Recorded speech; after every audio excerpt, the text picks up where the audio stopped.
कौन आपण A PM सूर्य घर रे घरे बाइफेशियल किबा टॉपकॉन पैनल लगिचंती किंतु जेति की भाबुथिले सेति की जनरेशन आसुनी ताले आसंत जानिबा काहे की आसुनी। साधारणतः बर्तमान बाइफेशियल पैनल आ टॉपकॉन पैनल लोकंकर प्रथम पसंद हिच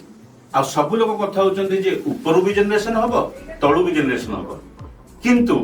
तळु जो जनरेशन हबो तार किछिटा शर्त अछि जेमति की आजिका डेट रे लोक कहउचंती मोर हाइट स्ट्रक्चर करो किए कहउची मोर एम्प्टी स्ट्रक्चर करो बट तार गोटे नियम अछि जदि बाइफेशियल पैनल हबो ताले सेटा मिनिमम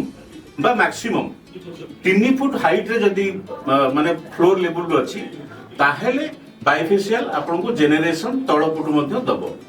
पुणी आ गोटे शर्त अछि जे तळे जो फ्लोर ता दैट शुड बी व्हाइट। आपण माने जानथिबे जे व्हाइट कलर ता लाइट को रिफ्लेक्ट करे तो जदि तळटा व्हाइट अछि सेठरू रिफ्लेक्ट हेबो एवं सेही जेनरेशन रु सेही जो रिफ्लेक्शन रो जेनरेशन रु आपनकर जेनरेशन 2 3 4 5% पर्यंत बढ़ी जाई परिबो। किंतु जदि एई दुईटा जिनस प्रति ही आपण माने दृष्टि देई नाहंती आपण हाइट कर देइचंती 5 फुट 7 फुट हाइट करचंती तळ